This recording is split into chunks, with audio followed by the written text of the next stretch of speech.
Unidade 2, Ética e Política. Aula 6.1, Conteúdos. O que é política? Filosofia e política.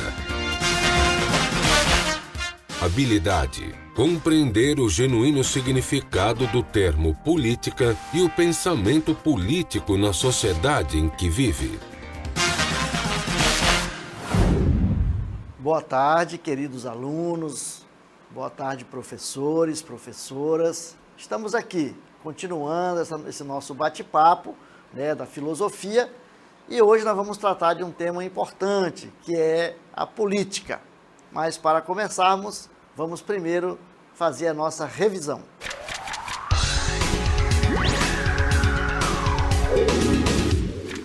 Pois é, ontem trabalhamos a questão dos valores, não é isso?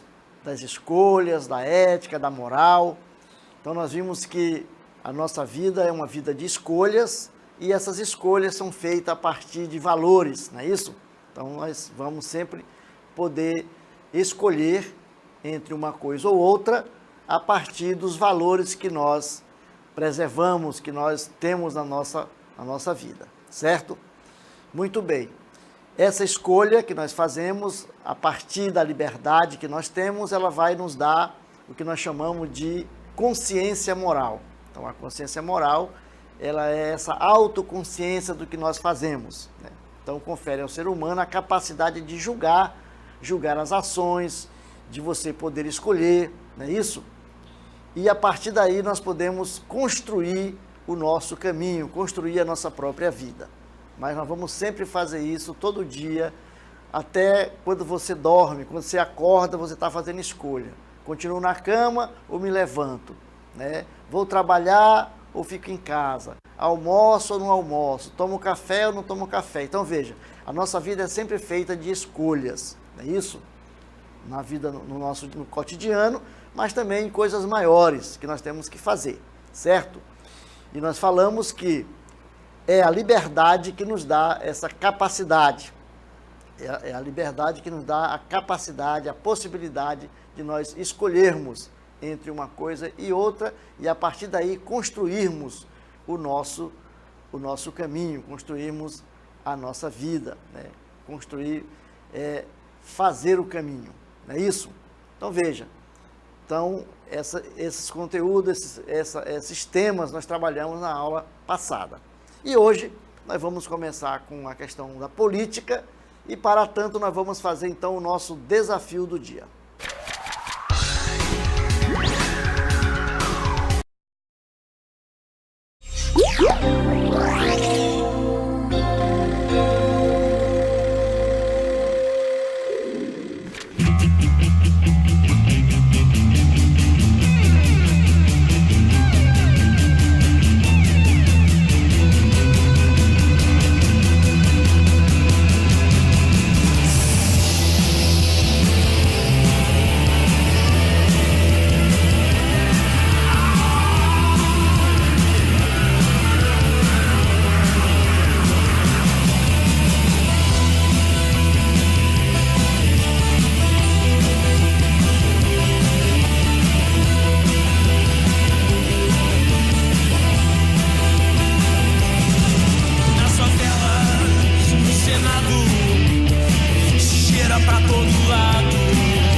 Muito bem, então nós temos aí a música da Legião Urbana, do grupo Legião Urbana, né, que fala da questão da política, que país é esse, como é que nós podemos contribuir na construção de um país melhor.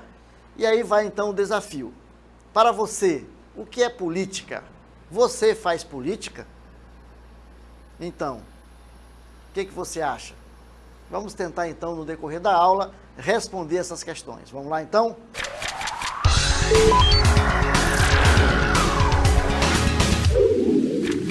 Estamos então falando da origem da palavra política e também da sua importância na construção da sociedade e da governança, né, da sociedade, de uma sociedade como um todo. Então, essa palavra política, ela é uma palavra que vem da Grécia Antiga, da Grécia Clássica, não é isso? Que vem da palavra polis, a palavra polis. Então, ela vem de cidade, a palavra polis significa cidade, não é isso? Então, nós vamos, no decorrer da nossa aula, nós vamos explicar como que se dá essa questão e como é que ela chega até nós, não é isso? Então, o que é política? É a atividade que diz respeito à vida pública, ou seja, é a arte de governar, de gerir os destinos da cidade. Os gregos diziam gerir os destinos da polis, isto é, da cidade. Quem morava na cidade era o político. Então, todos que habitavam a polis eram políticos? Negativamente, não é isso. Político era quem habitava a polis, mas fazia parte da aristocracia. Então, os homens eram políticos. As mulheres e as crianças e os escravos estavam excluídos, né, dessa categoria, não faziam parte da categoria político, porque eles não discutiam os problemas, as questões da cidade, embora morassem na cidade, né? Eram políticos porque moravam na cidade, mas não tinham direito de voz nas assembleias, né? nas praças onde se fazia discussão sobre os problemas da cidade, certo? Então, como nós vimos, a etimologia da palavra política vem de polis, que significa cidade-estado grega, né? Cidade-estado grega, certo? Então, política. E aí, esse termo se expandiu, né, para toda a sociedade mundial, no sentido de arte de trabalhar pelo bem comum. Tornou, então, essa palavra aí, a política, levou a isso. Então, vem de polis, que na Roma Antiga, quem morava na cidade, quem participava dos problemas da cidade, era o cidadão, era o civita, né? A civita era a cidade. Daí veio civilização, cidade, cidadania, né? Então, veja, entre polis e civita, né, que é a cidade romana. Né? Muito bem. Então, política designa a atividade humana que se refere à cidade. A cidade. Quando falamos de cidade, nós estamos falando aqui de Estado-nação, né, de um país, de um Estado da Federação e de um município. Então, tudo isso entra no conjunto de cidade, não é isso? É o local onde o cidadão vive. Então, aí é polis.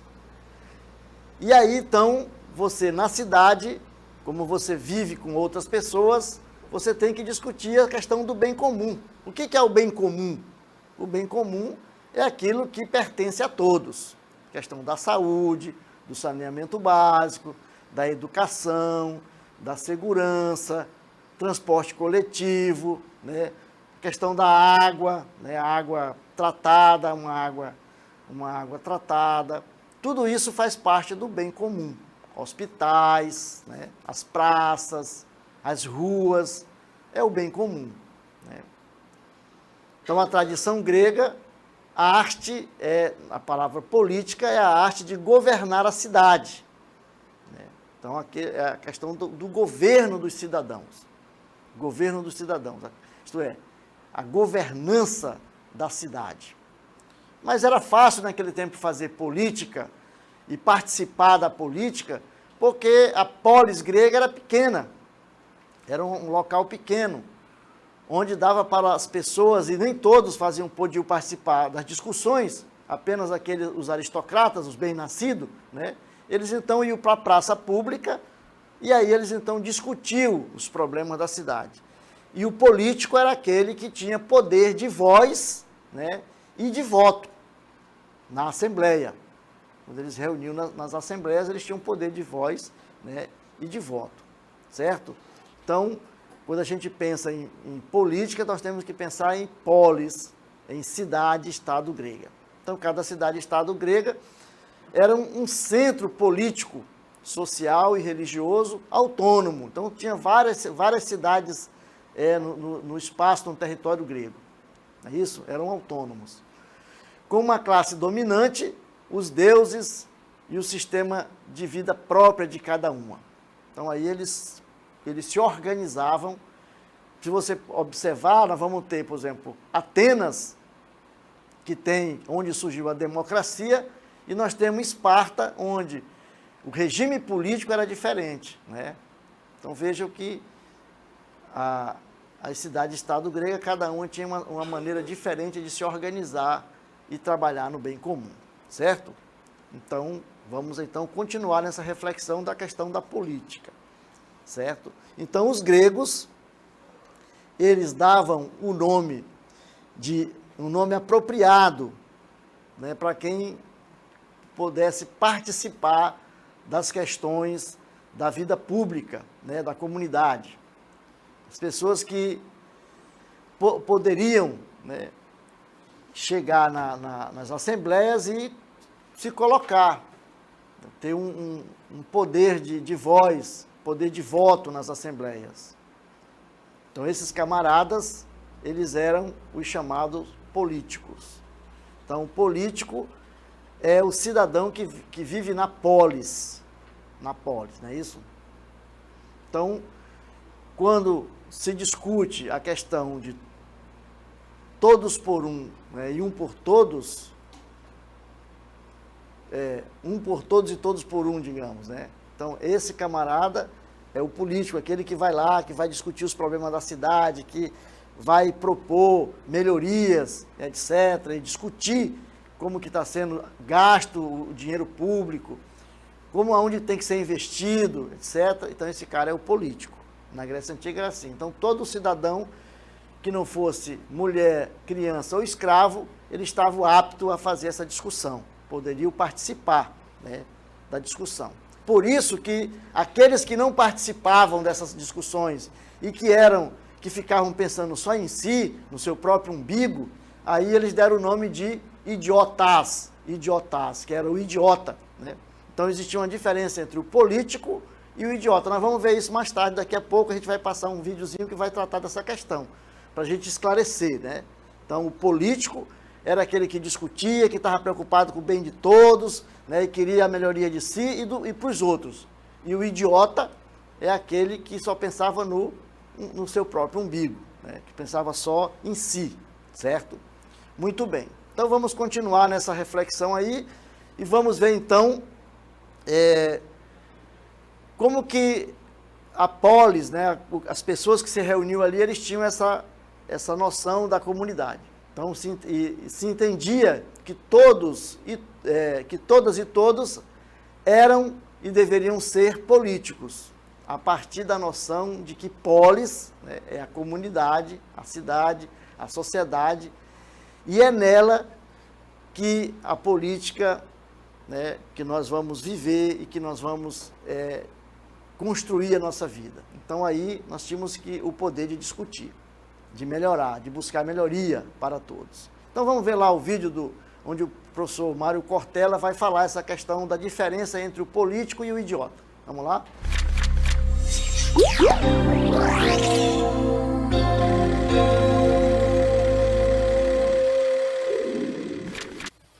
Os gregos usavam há 2.500 anos um nome muito interessante para a pessoa que não participava da vida coletiva, que olhava só o próprio umbigo, que só cuidava do próprio nariz e dos próprios interesses.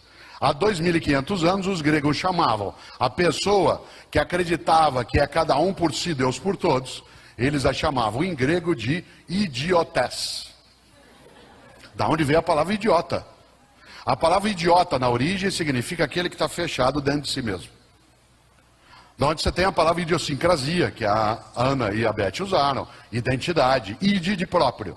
Idiota é o que fica fechado em si.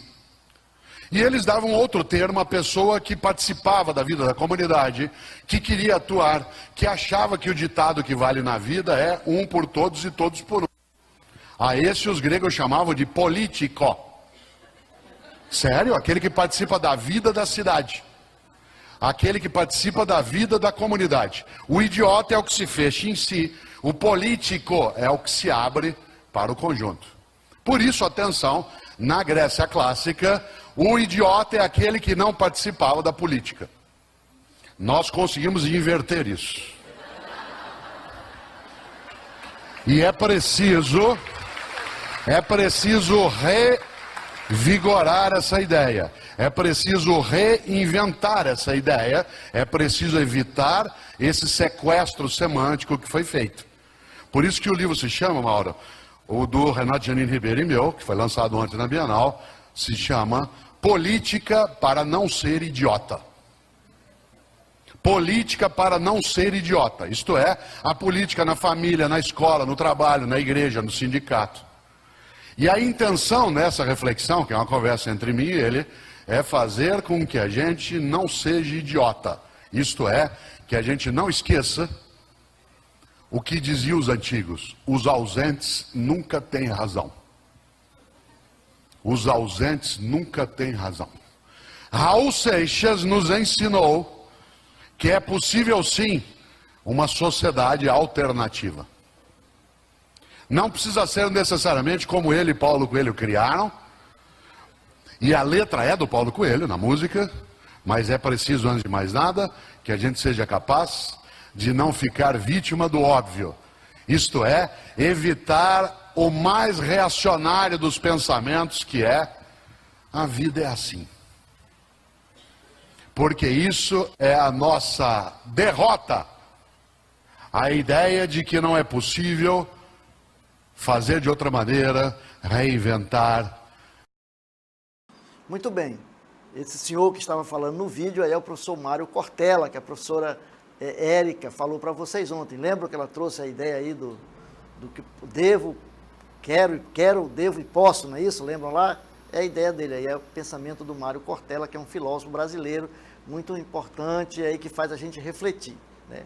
Então, a partir dessa ideia daí do Mário Cortella que a gente tem que discutir a questão da política. Então, muita gente diz assim: política, religião e futebol não se discute, né?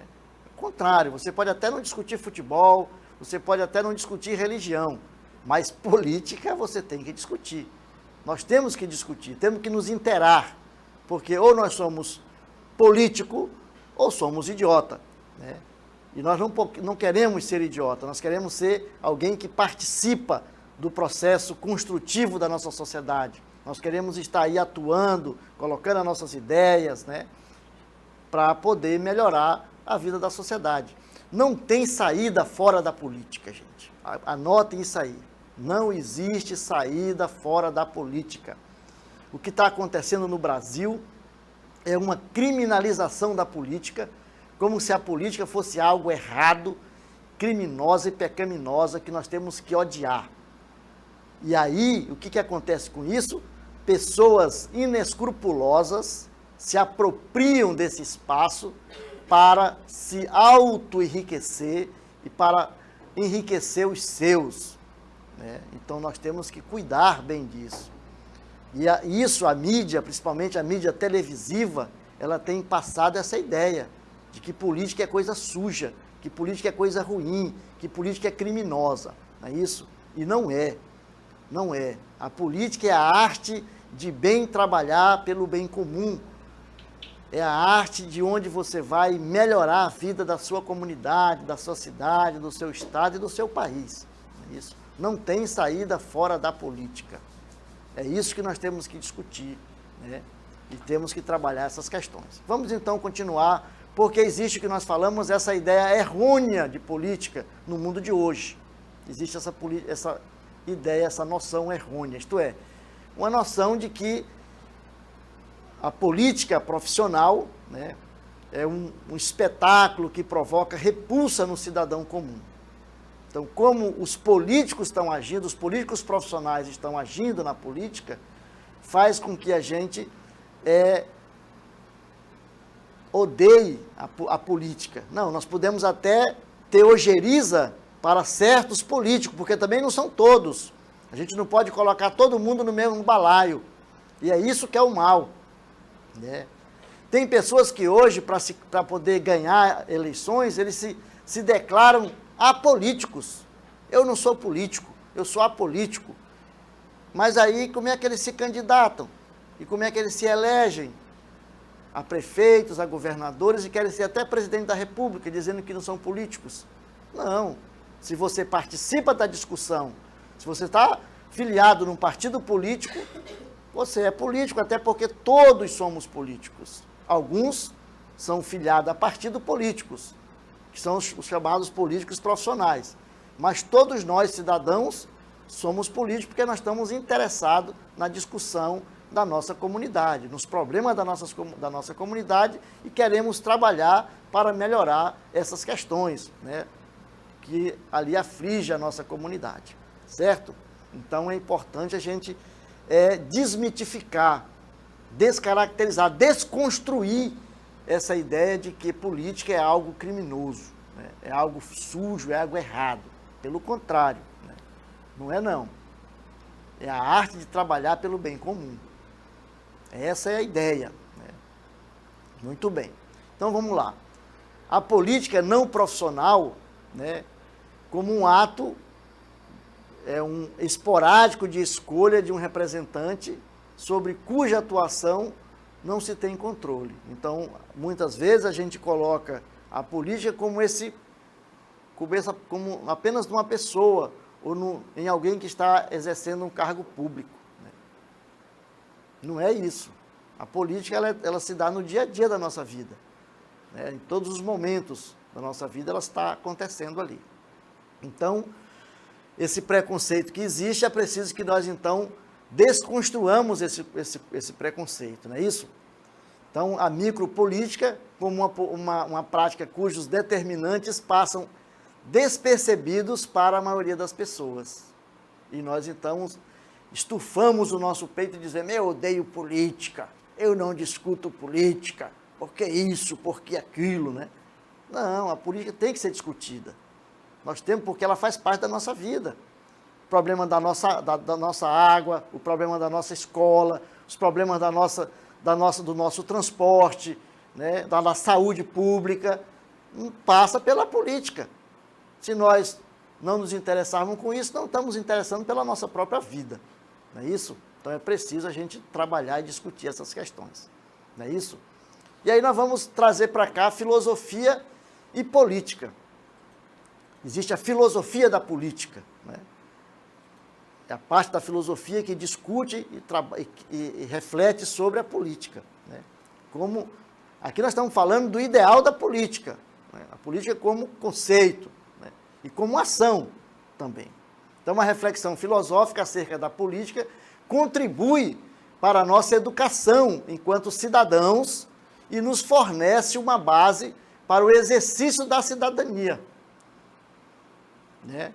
A cidadania é o fator de nós participarmos da vida da cidade. Hoje também, assim como na Grécia, hoje também, o cidadão é aquela pessoa que é constituído de direitos e deveres. E aí ele tem que participar das questões na escola, né? Quando você faz parte, por exemplo, do Grêmio Escolar, nem sei se tem hoje ainda nas escolas o Grêmio Escolar. Lá na universidade, os caras têm o DCE, né, o Centro Acadêmico. É o lugar onde se foge às discussões políticas, as políticas estudantil, né? As pessoas vão lá e vão trabalhar as questões que são importantes para aquele momento da sua vida que é a questão escolar, né? Como que está funcionando a sua escola, a questão da merenda escolar, a questão do material didático, questão de estrutura da escola, do ambiente, do ar-condicionado, né? Mas nós também temos que, nesse momento, nos imbuirmos do espírito de que esse é um bem público, esse é um bem comum, a escola é um bem comum. Por isso nós não devemos depredar a escola. Existe uma ideia muito ruim que as pessoas criaram, até a própria ditadura militar dos 20 anos que nós vivemos aí de ditadura, criou, né, introjetou nas pessoas essa ideia de que o que é público não me pertence, é do governo. Então eu posso depredar, eu posso quebrar as carteiras, eu posso quebrar o ar-condicionado, o ventilador, as coisas da minha escola. Não, pelo contrário, é minha. Essa escola que está construída aí foi construída com dinheiro nosso, com dinheiro seu, com dinheiro do seu pai, da sua mãe, dos impostos que nós pagamos. Então tem que ser preservado, tem que ser cuidado. Nós não podemos destruir, porque é um bem comum. Isso é um bem comum. E nós temos que discutir isso na escola, né? Como que nós estamos tratando a nossa escola? Qual é o cuidado que nós temos para com a nossa escola, não é isso? Então vamos pensar bem nisso aí, né? Então lá na Grécia, né, na Grécia Antiga, com Platão e Aristóteles, que a política se consolida em reflexão filosófica sobre a administração da polis e dos interesses de uma comunidade. Então, é a partir desses dois filósofos que vai se discutir essa questão da política, né? A questão do governo, a questão da administração pública. E então, na obra A República, Platão imagina uma cidade ideal em que os futuros governantes são escolhidos entre os filósofos. Para ele, os filósofos eram aqueles que deveriam governar, né? Segundo tal pensador, somente o filósofo poderia governar de forma justa e genuína. Só ele poderia porque ele tinha o conhecimento, né? Segundo aí o nosso Platão, certo? Já Aristóteles, na obra intitulada A Política, ele considera um dos primeiros tratados sobre a arte, que é a ciência de governar a polis. Então, a política é a arte de governar a polis. E ele dizia, o homem é um animal político, né? Porque ele está vivendo na polis, então ele tem que se preocupar com a polis, não é isso? Então, Aristóteles desenvolve a clássica divisão das formas de governo, a monarquia, a aristocracia e politeia. Ele valoriza a educação da juventude e o fortalecimento das virtudes que formam um cidadão e um bom governante. Olha aí, né? Então, na discussão da filosofia, se discute a governança da cidade, a governança da polis, né? E como que nós podemos contribuir nessa governança, certo? Então, de acordo com Platão e Aristóteles, podemos perceber que a concepção política grega parte de um modelo de governante ideal, capaz de ser educado para o exercício correto de suas funções públicas. Veja que quando nós falamos da Grécia Antiga, nós estamos falando apenas de uma categoria de população que são os aristocratas, né, que são os que eles chamam de bem-nascido, aqueles que começaram a iniciar a cidade, né? Aí está fora desse processo de democracia e de governança, as mulheres, os escravos, né, e as crianças não fazem parte desse processo. Então aí nós temos 3 modelos aí que ele apresenta, né? O modelo da classe dos trabalhadores, né? Segundo ele, eles tinham uma alma pecaminosa, concupiscente, né? Então ele vai buscar apenas os prazeres e as riquezas, e se eles governarem, vai haver a desigualdade. Já a classe dos soldados tem uma alma irracível. Eles buscam o quê? Buscam as glórias e os combates. E se eles fossem governo, o que aconteceria? Nós teríamos insegurança e guerras. Então, quem é a classe dos governantes? Seria, então, os filósofos, não é isso? Que buscaria a sabedoria e o conhecimento. Por isso, se eles fossem governo, eles trariam a justiça e a igualdade. Essa é a ideia aí dos nossos filósofos da Grécia Antiga, principalmente de Platão, né? Então, pensar qual é a melhor maneira de organizar a nossa vida coletiva, isso é importante, né? Então, quais são as instituições políticas, como os partidos políticos, as instâncias de poder, poder executivo, legislativo, judiciário, as práticas sociais, né? A vida comunitária, a vida escolar, onde que se dá todo esse processo, né? Então, a organização da política, né, e da governança se dá aí nesses três poderes, né? Poder legislativo, poder judiciário e poder executivo. Cada um tem o seu papel. Um elabora as leis, o outro aplica as leis e o outro administra, né? O que o Brasil está vivendo hoje é um problema de confusão das instituições, né? O poder judiciário está atropelando o poder legislativo, o executivo atropela o legislativo. Então, é preciso que as instituições estejam separadamente, mas harmoniosamente trabalhando pelo bem de todos. E nós estamos vivendo, o Brasil hoje vive um problema muito sério, que é uma confusão das instituições, né?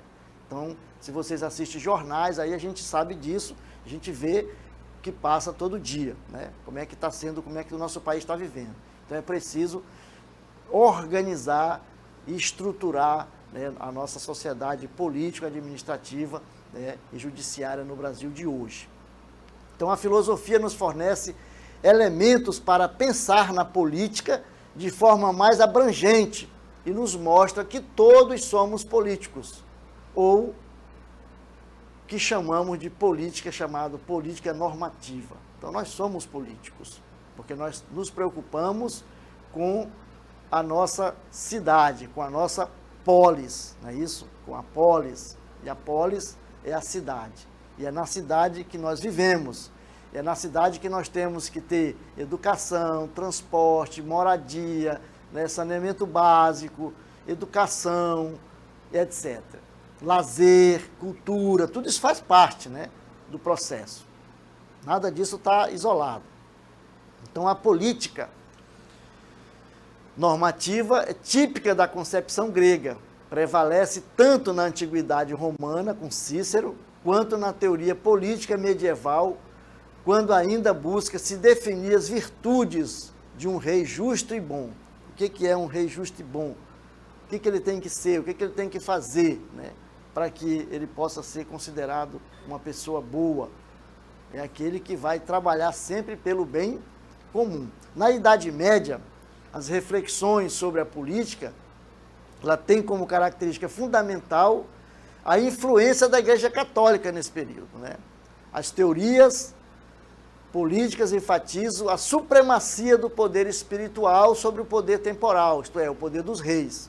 Toda ação política se acha atrelada à ordem moral cristã, né? Então, o cristianismo que vai colocar. Para dizer que todos somos políticos, vamos refletir com Bertold Brecht uma poesia que ele traz para nós aí, sobre o analfabeto político.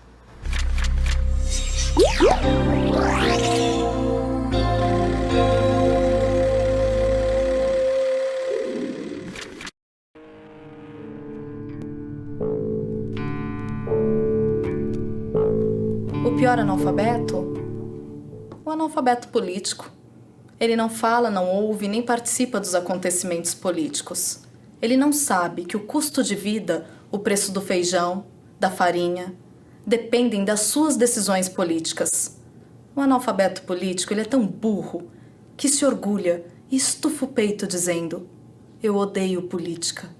Ele não sabe, o imbecil, que da sua ignorância política é que nasce a prostituta, o menor abandonado e o pior de todos os bandidos, o político vigarista. É corrupto, lacaio dos exploradores do povo.